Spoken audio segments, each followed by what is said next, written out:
Second grade, right? Good morning. Please stand, join us for number 338, I Seek the Spirit of a Child.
Good morning, all.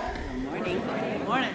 Welcome to the Unitarian Universalist Church of Spokane, where we join together to create a nourishing, liberal religious home and to champion justice, diversity, and environmental stewardship in our wider world, or as we like to say in short, to create community, find meaning, and live justly. Welcome to each and every one of you. We want to begin, as always, by welcoming all that you are to this space, your unique beliefs and background and lifestyle, experiences, differences, all that helps make you who you are is welcome here this morning.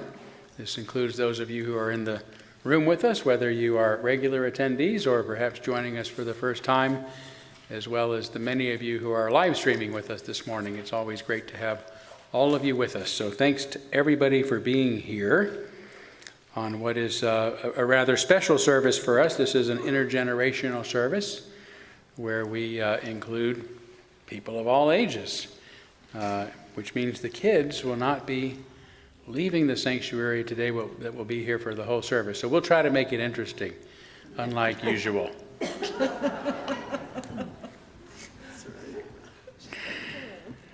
But I do want to start with a couple of announcements, important announcements. One, again, Pride Weekend is next weekend. And are you still looking for volunteers, too, to sign up for the You've got volunteers. Okay, so we've got volunteers. But if you can show up and help represent our church during the Pride Parade, which is going to be next Saturday. And we're not exactly sure. I know the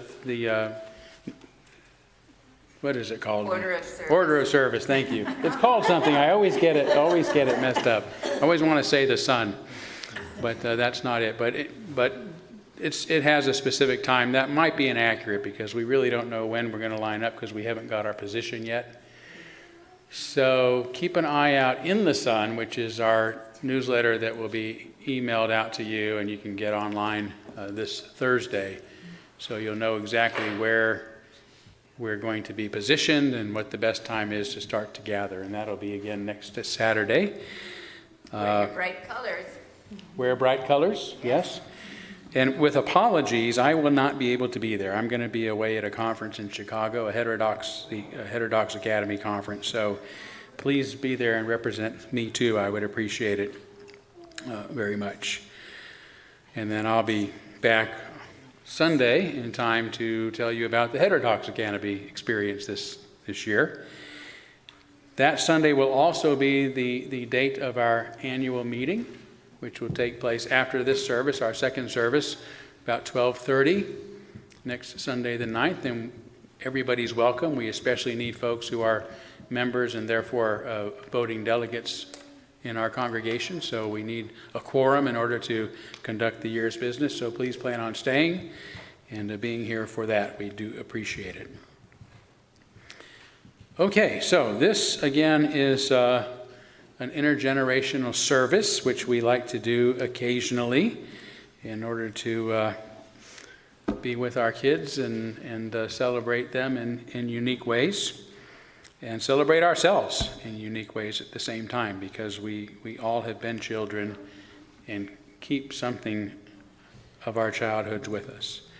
So it so happens that Stephanie and I had planned this for this date some time ago, and then when Stephanie was in contact with some of our friends at our partner church in Felșoracos, Romania, she discovered they were celebrating World Children's Day and hadn't even heard of it before. Well, World Children's Day was yesterday, June 1st.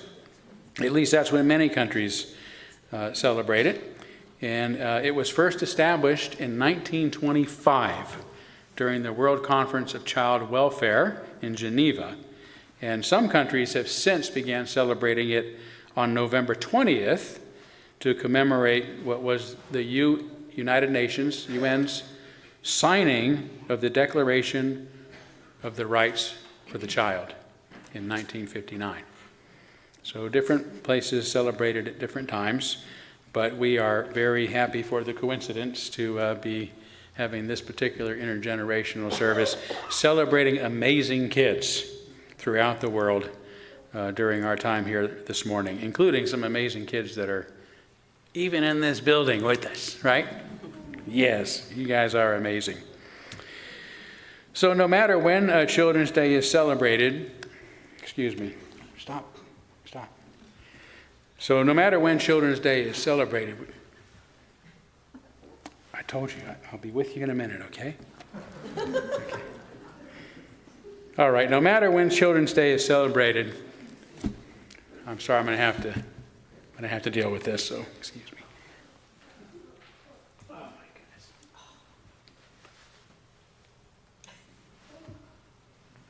Oh my goodness, it's obstinate, Eddie. You're being obstinate and bothering me while I'm trying to introduce today's service. What exactly are you doing here? I came for the tryouts. You came for the tryouts? What's up? What do you mean? Well, I came to become one of the world's most famous people. Oh, you're here to be famous. Well, that's not exactly why we're here today. We're here to celebrate amazing kids and the amazing things they do. Some of them are famous. No, I want to try out. Well, what did you have in mind, Eddie? What are some of your amazing talents? Well, I can hold my breath until my hair curls. Okay, let's see. Did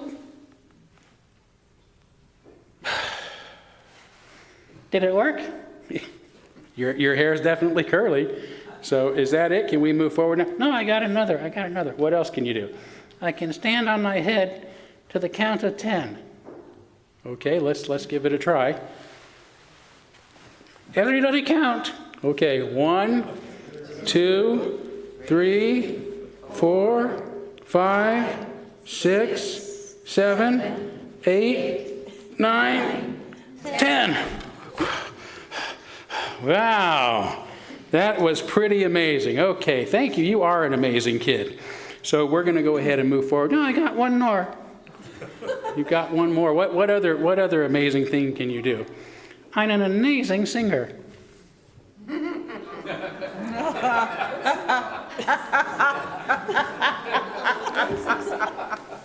You know, we're really running out of time. We should probably. I want to sing. Well, we're running out of time, Eddie. I just don't think it's going to be a good idea for you to sing. I want to sing. All right. What do you want to sing? It's a duet.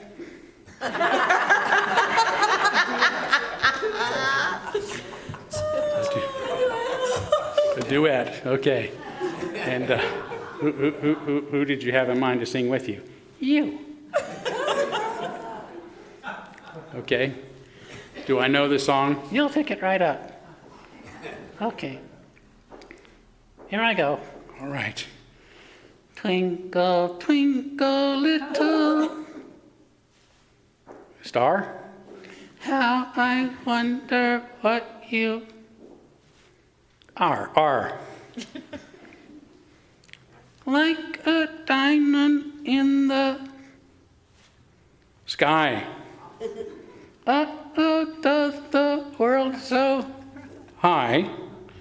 Twinkle, twinkle, little star. Star?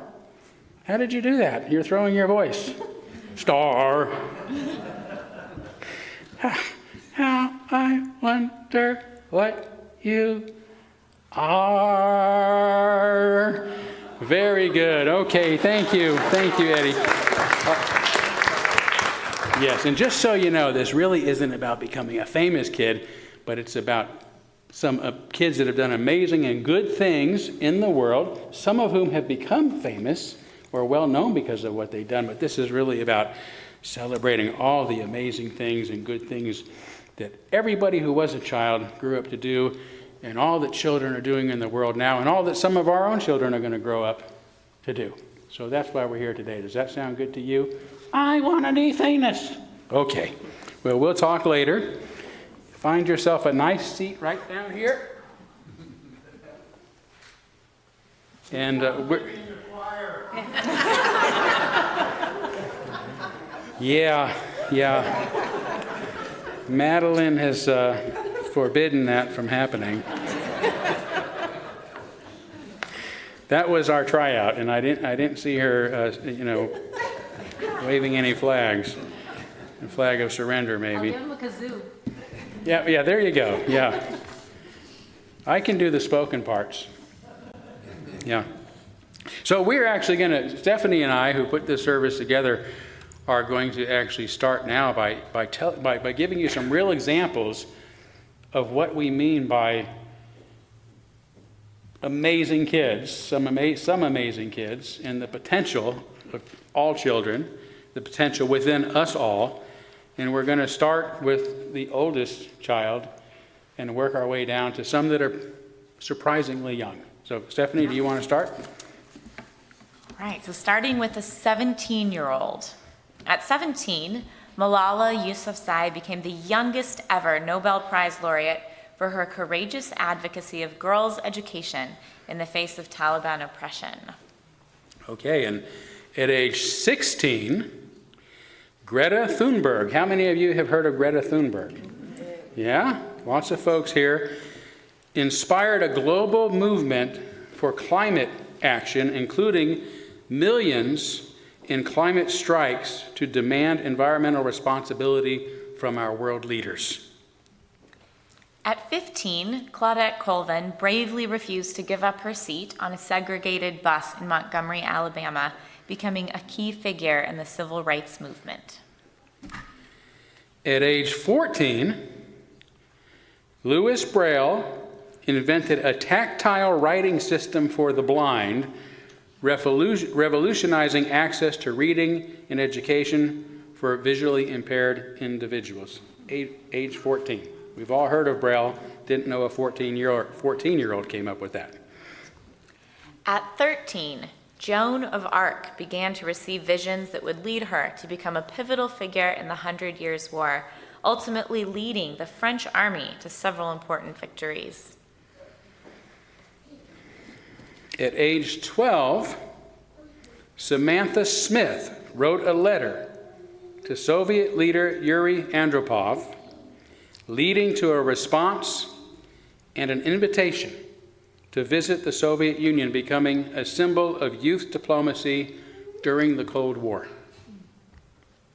At age 11, Stevie Wonder signed with Motown Records, beginning a legendary music career that would break barriers and inspire millions with his talent and activism. At age 10, Iqbal Masih escaped child slavery, and became an international figure in the fight against child labor, raising awareness about the exploitation of children around the world. At 9, Tutankhamun became the pharaoh of Egypt, and although he died young, his tomb's discovery thousands of years later provided unprecedented insights into ancient Egyptian civilization.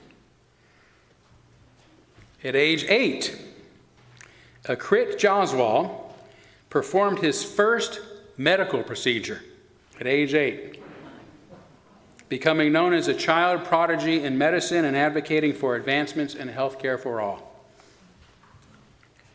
At 7, Bana Alabed captured the world's attention by tweeting about her experiences during the Syrian civil war, bringing global awareness to the plight of children in conflict zones. At 6, Ryan Reljak raised funds to build a well in Uganda, starting a lifelong mission to provide clean water to communities in need from his foundation, Ryan's Well. At 5, Phoebe Russell launched a campaign to recycle cans, raising thousands of dollars to feed people in San Francisco and inspiring others to take actions too. What do you think? Should we cut it off at 5? I don't know if preschoolers can do much. And preschoolers do much? Let's see. Wait, there's an age 4 right here. Wonderful. Age 4, okay. Joshua Williams started his foundation to fight hunger, distributing food to those in need and advocating for food security across communities. At 3, Ryan Hicks began collecting socks for people experiencing homelessness, showing that even the youngest among us can make a significant impact with simple acts of kindness. At age 2, Baby Dev is a math genius who just appeared on America's Got Talent as its youngest and smartest contestant ever. We'll now have our chalice lighting. We will. And our chalice lighting this morning will sound a little different than it normally does in this room. But if you're with me in the Thoreau room every Sunday, you'll know exactly what to do. It has hand motions, and I'll encourage you all to follow along with the screen and then follow me for the hand motions. We light this chalice to celebrate Unitarian Universalism. See how it's 2 U's? Yeah. This is the church of the open mind. This is the church of the helping hands. This is the church of the loving heart. Together, we care for our earth and work for friendship and peace in our world. Thank you.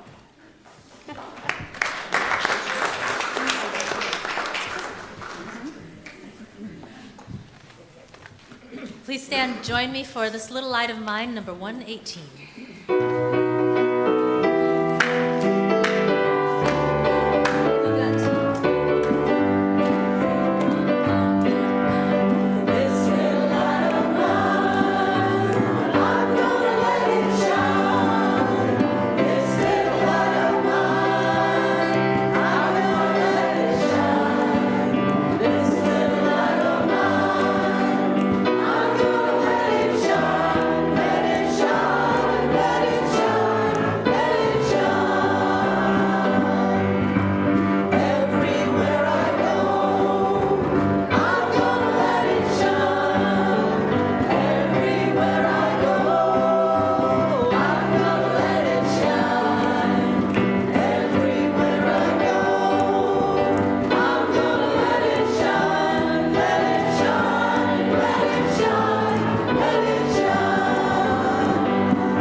So I'm going to tell a story now.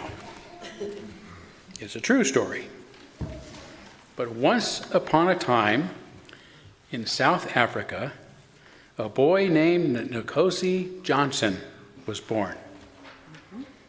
Nkosi had a special challenge right from the start.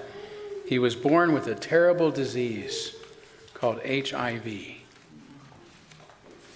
Even though it made him sick for most of his life, Nkosi lived longer than anyone thought possible. He became famous for his courage and his kindness.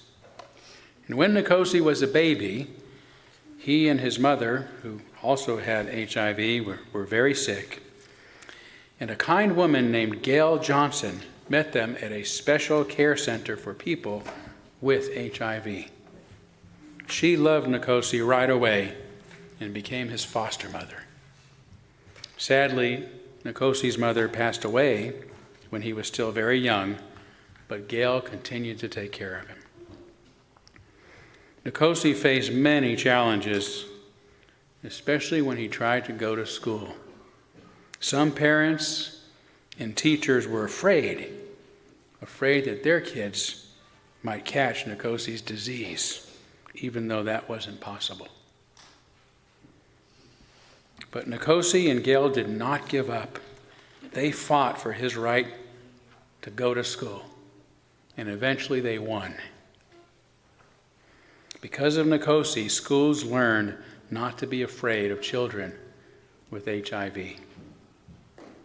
Nkosi became a hero when he spoke at a very big international meeting. That means people from all over the world were at it, about his disease and about others that have it too.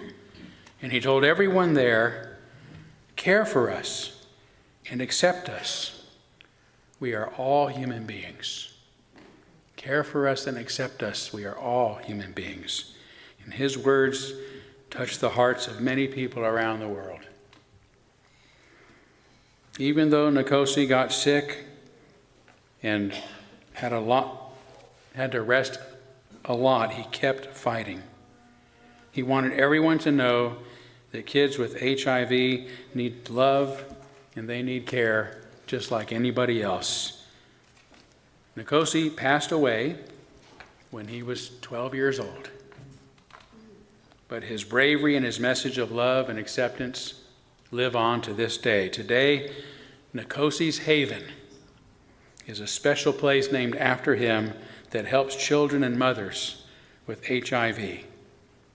Nkosi's story reminds us that even the smallest voice can make the biggest difference in the world. The end.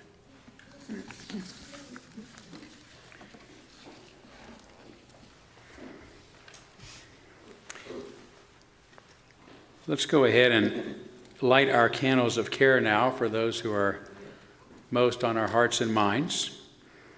And Stephanie's going to help light our candles while I say a little something about them. We didn't have any specific requests, but we will, as we have been for some time, kindling candles for the people of Ukraine and that part of the world who are being impacted by the war and violence there, as well as the people of Israel and the Palestinians who are being impacted by the war there.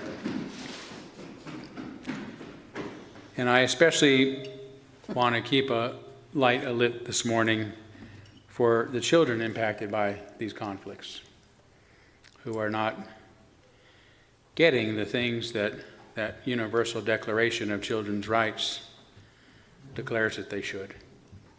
And that is safety and all that they need to flourish and grow in the world and become their best in who they are, and become amazing kids who grow up into amazing people. And we finally kindle a candle celebrating the presence of children in our lives and children throughout the world. Let's take a moment of silence on behalf of others that you might be thinking of, and as always, you're welcome to name them aloud at this time if you'd like.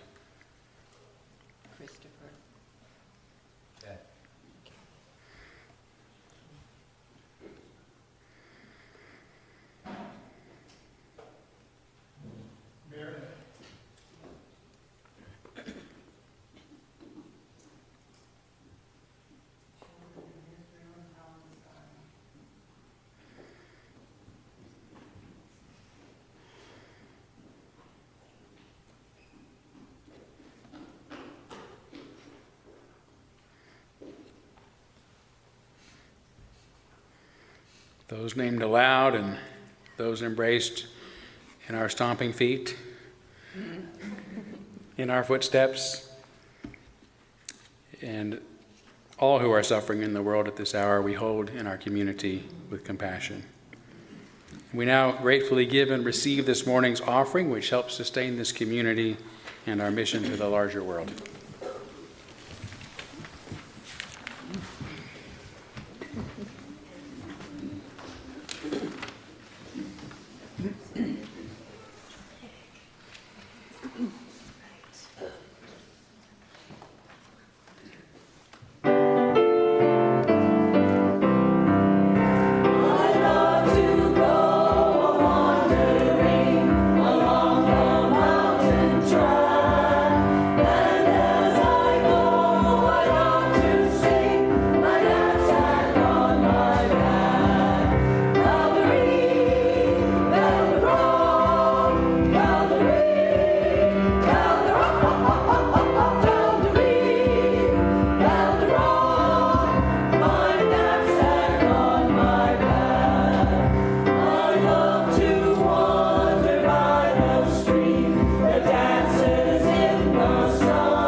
So usually we have our time for all ages now, but this whole service is a time for all ages.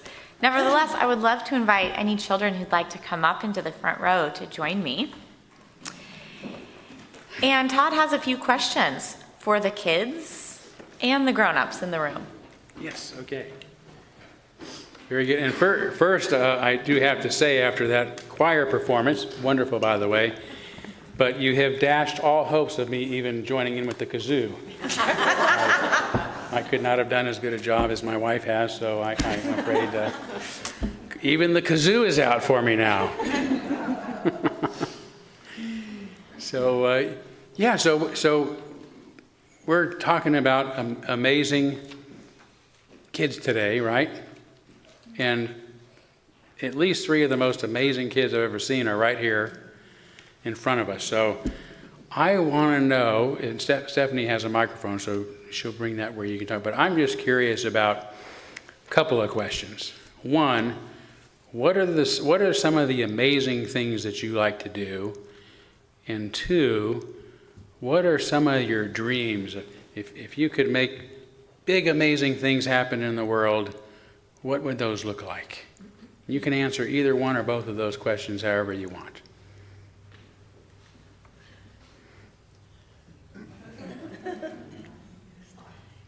Zuri said she'll go second. Go second, okay. Who wants to go first? Your Brooklyn. Yay, Brooklyn. Hold it really close to her because we won't be able to.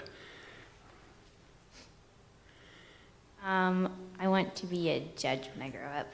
A judge. Excellent. You'd make an excellent judge, a merciful judge, but an honest judge. That's great. So too. Would you like to share, Zuri? Zuri? When I grow up, I want to be a mom. A mom? Oh my gosh. You're going to make an excellent mom because you have such a wonderful role model to follow. Yep. Very good. All right. I think I know. When I grow up, I want to be a police officer. A police officer. Excellent. We're going to need people like you on the streets protecting us. Thank you. Yes. And what about some of the amazing things you're doing right now? What are some amazing things? I know because you drew me some. Oh, go ahead. Curry's. Zuri's going to.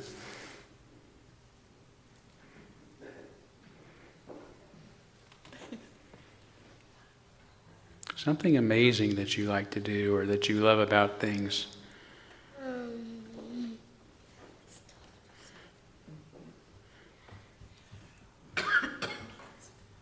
You come back, you think about it. Go second. What is it? He wants to go second to the second. Oh, he's going to go second. Yep. Oh. Brooklyn, would you like to Well, share? I know one amazing thing you do already. Two amazing things. Something amazing I like to do is read books and do puzzles. Read books and do puzzles. Those are great things to do. I like to color and draw and read books and Color, draw, read books. Those are excellent things. something that I love doing is sitting on my booty. Say it one more time. He likes to sit. And relaxation is good, isn't it? Yeah. You like to sit on your booty, but you're sitting on your knees right now. But you also, there's something else you do, because you drew me some pictures, which means you're an artist. But what did you draw those pictures of? What were those pictures of you drew for me? Hockey. Hockey. Who was playing hockey in those pictures? Me. Yeah, you're a pretty amazing hockey player too, aren't you? Good. So, how about anyone from the audience? Is there anything you remember from your childhood that you felt like has stayed with you? Either a great memory or maybe a quality about you, a characteristic about you that has brought you forward in the world, that has continued to manifest itself as something in your adult life.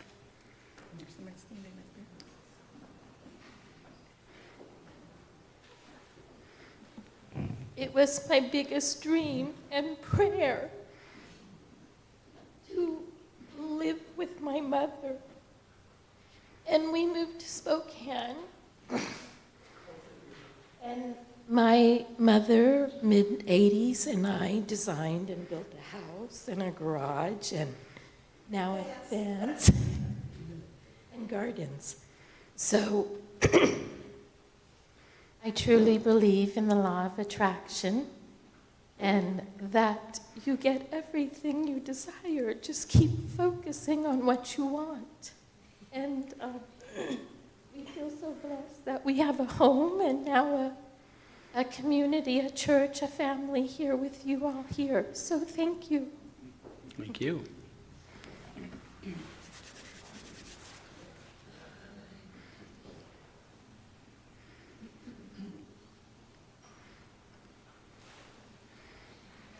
When I was a little girl, I loved to climb trees, and I don't climb trees now, but I still love trees.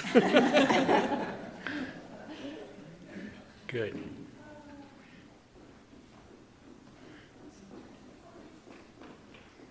My brother and I built a hanger out of toothpicks, really made it look nice, and then we put books on top of it until it caved in. All right. That's good. Yeah. Yeah, Boeing's been in trouble lately for building airplanes out of toothpicks, so that's...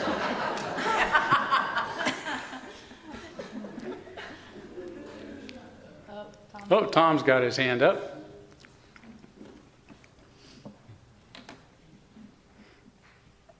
it wasn't at the youth or the young age of these young folks, but in early high school, there was an incident that caused me to reevaluate what now I know was my spiritual values and put me in a different direction that has ended me up for the last 65 years of my life in this kind of an environment and a humanist environment with the Unitarian Church.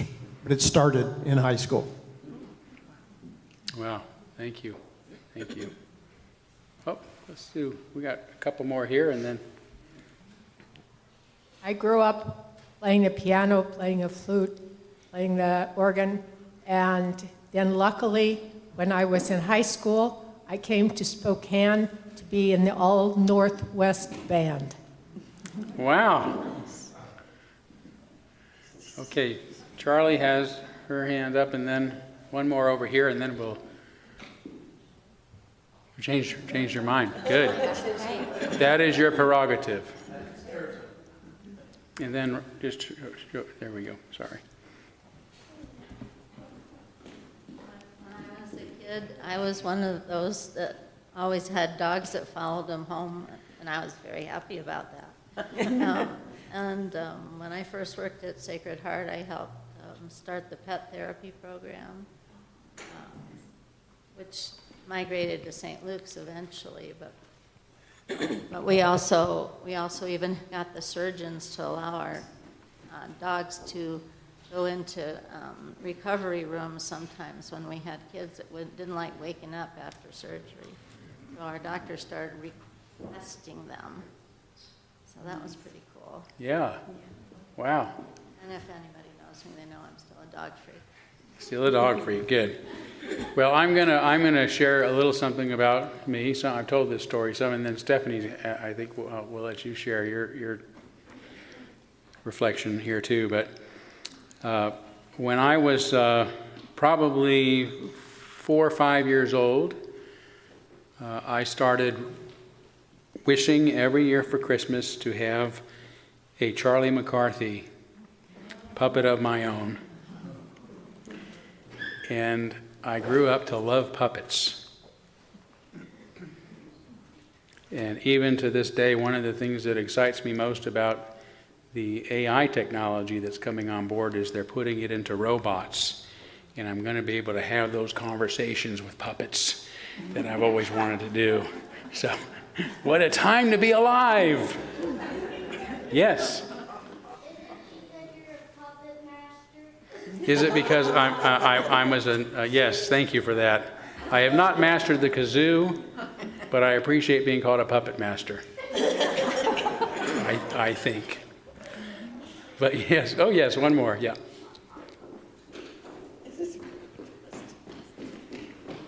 I grew up during the Second World War, and I attribute to my wonderful father who drilled wells on internment camps in southern Idaho that I can now verify to those doubters that there were internment camps, and we were dismayed and horrified about it. Wow, thank you. Yes, the people in our childhoods are as important as our childhoods. Did you want to share something about your? Oh, I can. You know? Okay. Sure. Yeah. When I was probably Charlie's age here, I just fell in love with dancing. And when I grew up, I wanted to be a ballerina. And I took classes all those years, and when I was in high school, I realized that professional dancing wasn't probably a viable career path for me. So I became a teacher in a classroom. And then 3 years ago, I decided to change my career, and I bought a dance studio, and now I get to spend several days a week teaching little 3-year-old ballerinas with dreams of being a prima ballerina someday. So that's stuck with me my whole life. All right, so we do have some pretty amazing kids and grown-ups in this congregation, but I want to have special recognition this morning for Zuri and Theo, because today is their last. Do you want to wave at everyone in case they don't know who you are? Okay, just in case you don't know. Zuri and Theo today are participating in their final OWL class. And OWL stands for Our Whole Lives. It's a comprehensive human sexuality program. And I'm just so grateful for the support of this congregation, your kind of emotional support, your financial support. We've been able to offer this program to a cohort of 5 kindergarten and first graders this year. Special thanks to our volunteer facilitators, Kelsey Christensen and Marianne Winifred. They're our 2 UUCS facilitators for this group. So have fun today at your last class, guys. Do you think there's going to be treats? Okay, yeah. There are always treats on the last day, right? Oh, and now, children, maybe so. Children are welcome to stay up here because we've got a special musical interlude that we'd like you to participate in. I don't know if you saw the last song that Peggy had this little thing. Do you know what this is? This is a special flute. It's called a kazoo. And what you do is you put in your mouth the big side, and then you hum into it. So if you blow into it, nothing will happen. If you go, nothing happens. But if you hum, that happens. So I have a little box of kazoos. Would anybody like a kazoo? Because we're going to sing You Are My Sunshine, and there's going to be a part where we can do some kazoos. So we have to practice it first. You have to hum. You have to go, oh. You have to kind of like do it from your throat. Go,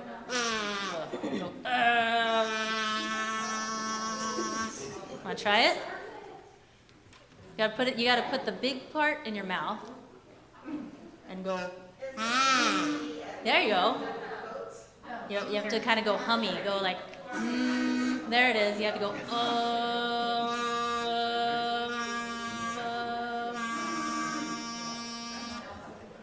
Okay. All right, so we're going to do You Are My Sunshine. We'll sing the first verse, and then we'll do an improvised kazoo, and we'll sing the second verse, and then we'll do an improvised kazoo, and then the first verse again. You ready for this? We're going to do this New Orleans style. So pretend to be a trombone, a clarinet, a trumpet. All right. Stand. Okay. Here we go.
Thank you. You can leave the kazoos at the front when you're done with them. Perfect. All right. I can take them. I know. Madeline will collect them for you. Weren't those fun? All right. Yes. Our young friend here said that was the first song her mother ever taught her. Oh, how fun. It's a classic song. I'm glad we could all participate. Thank you, Madeline, and the choir. All right, well, the final story that we would like to share today isn't about one person. It's in fact about 4 people, 2 pairs. I bet that little baby Dev could do the math for us, right? 2 pairs is 4 people. It's the story of 2 pairs of sisters. Are you going to be Todd's helper now? Okay. That works. Yeah, sitting is one of his favorite things. So there we go. Perfect. It's about 2 pairs of sisters from opposite sides of the world who are all dedicated to making our planet a cleaner, healthier place by reducing plastic pollution. Though they live in different countries, their missions are strikingly similar, showing us the power of young people in fostering this sense of global community. First, let's travel to the beautiful island of Bali, Indonesia. You know what, Phil? I was looking for that. That's what I'm going to put in my kazoo. Thank you. The beautiful island of Bali, Indonesia. Here we'll meet Isabel and Melati Wijsen, 2 young sisters who were only 12 and 10 years old when they decided to take a stand against plastic pollution. Bali is known for its beautiful beaches, but it was becoming overwhelmed with plastic garbage. After learning about positive world leaders in a school project, these sisters decided to be leaders in solving the problem of plastic pollution by founding an organization called Bye Bye Plastic Bags in 2013. Melati and Isabel began by educating their community about the dangers of plastic pollution. They organized beach cleanups, and they advocated for the reduction in use of single-use plastics. At one beach cleanup, 20,000 people collected 65 tons of garbage. They got 100,000 signatures on a petition and eventually got to meet the governor. Their dedication paid off. In 2019, Bali's government finally implemented a ban on single-use plastics. Now let's journey to the United Kingdom, where we meet another pair of environmentally conscious sisters. Amy and Ella Meek, also aged 10 and 12, founded the organization Kids Against Plastic in 2016, just 3 years after the Wijsen sisters founded their Bye Bye Plastic Bag organization. Amy and Ella were inspired also by a school project, this one about the UN's global goals for sustainable development. And they were motivated by the statistics that they learned through that project. They knew pollution was a problem, they just didn't understand how big that problem had become. So the Meek sisters set out to educate people about plastic pollution, and they encouraged schools and businesses to reduce their plastic usage. They created the Plastic Clever initiative, which provides practical steps to minimize plastic consumption and even offers a certification process for schools. Amy and Ella have visited over 1,000 schools, collaborated with over 50 businesses, and even published a book called Be Plastic Clever to spread their message. Wherever you live, you can join their Kids Against Plastic Club and make a difference in your own school. While Melati and Isabel focused on grassroots activism in their local community, Amy and Ella leveraged advocacy on a global scale. Despite these different approaches, both pairs of sisters have achieved really amazing success in their fight against plastic pollution. Their stories remind us that no matter where we live, we share one planet, and together we can protect it. These young people exemplify the theme of our service today. Kids are amazing. They can make a difference. And when they band together across the globe, their potential impact is truly boundless. Melati, Isabel, Amy, and Ella remind us that we're part of a global community. No matter your age or your location, every action you take can make a difference. As we join hands with people in this room and around the world, we become a powerful force for positive change, proving that together we can build a cleaner, healthier future for all.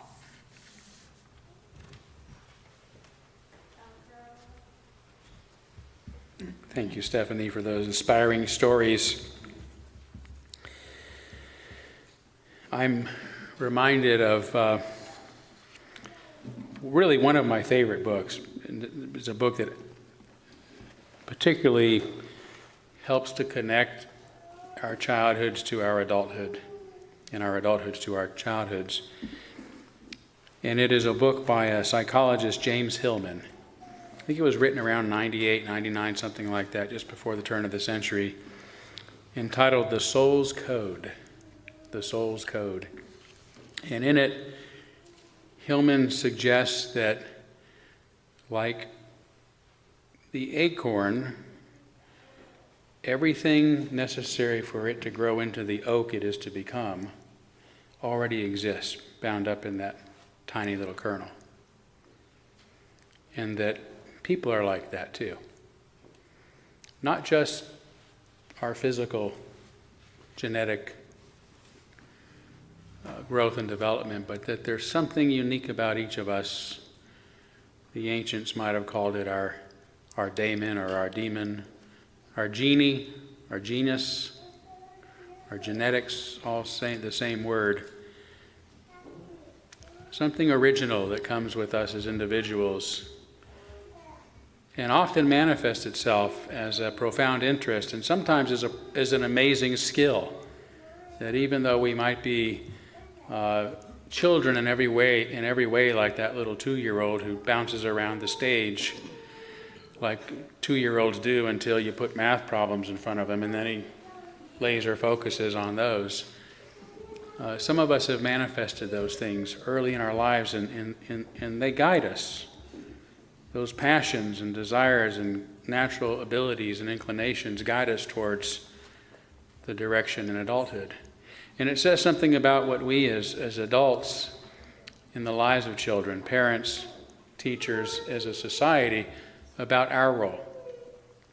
Our role is not to define what children should become. It is to clear the way for them to fully unfold and become who they are meant to be. And sometimes that means they have to come up through some challenges and some difficulties. Maybe they will pass through some difficult ideas, some strange ideas and ideologies, things that maybe we would wish they hadn't have encountered. Maybe they will go through some difficulties with friends, difficulties in their neighborhood, other difficulties that we wish challenges they didn't have to. But the thing about the acorn theory is that wherever the seeds drop, and sometimes they drop in very difficult places unnatural, not their usual habitat, not the loving, nurturing habitat that we think and want for them. And yet they find a way to grow. And you see this as you're walking down the concrete jungles that we have created, particularly here in Spokane, where just about every side road and crack in the sidewalk has something growing through it, some kind of life coming up through it, right? And that life isn't always beautiful to look at like it is when it's in its natural environment, gathered with lots of other of its kind. It may be stunted in its growth, not as tall as it should be, not as healthy, not getting quite the nutrition it needs to be the lush sort of life that we expected it to be, but it does come up thicker and sturdier and stouter. And most importantly, it becomes what it's meant to be. Right? If grass, actually, I'll give you my favorite example. Do you know what the common sorrel is? Do you know what the sorrel is? You see them growing up, out of the sidewalks a lot in this area. They get these little stalks on them that look almost like corn stalks with kind of it turns red in the summer when they start to dry out. Most of the time when you see those, they're kind of ugly and spindly and on the side of the road. I've let some grow in my backyard as native plants, and they just keep coming back more beautiful and big and bushy, taller than I am every year, And I think they're one of the most wonderful plants in the garden. I used to call the one plant I had Rusty because he would add this beautiful red to the backyard garden every summer. But now there's so many siblings that have come up that it's beautiful, lush plants. But those ones that aren't as pretty to look at are still common sorrel. They didn't become something else. Right? They didn't become a weed just because maybe they're called a weed. They didn't become grass or a tree or anything. They became what their code said they're going to become, even through that hardship, even through that difficulty. And that is like all of us, according to Hillman. We come into this world with something to become. And our task is getting through whatever we have to go through to get there. And our task as adults in our children's lives is to get out of the way. Even if it means getting out of the way of the hardships they have to face and letting them face some of those. So these are the formal words of my benediction. As we go forward today to face the many adult problems in our lives and in our world, let us remember the wisdom of the child, wisdom expressed by a kid named Scotty in an episode of the early 20th century TV show, The Little Rascals. This lemonade is great. Nobody will ever know the puppy fell in it.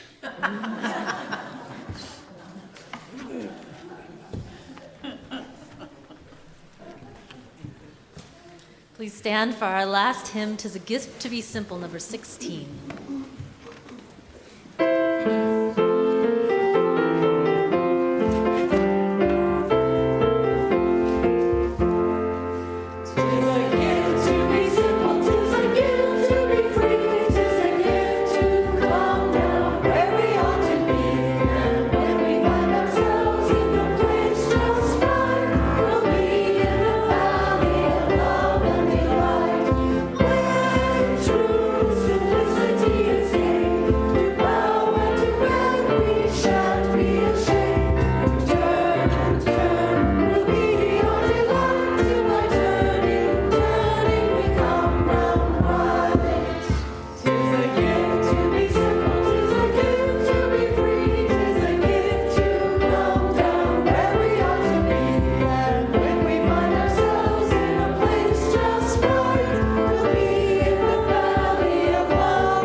Thank you for joining us this morning for an intergenerational service.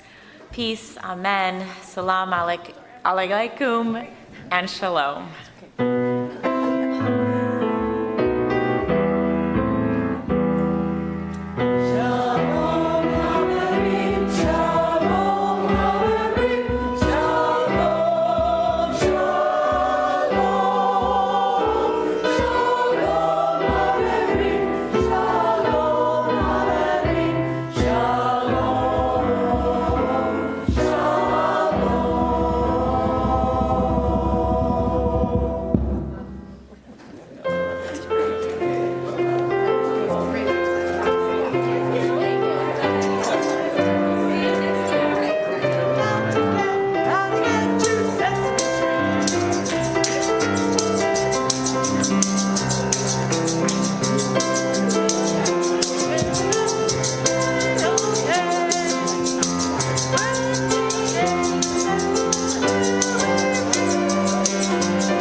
There we go.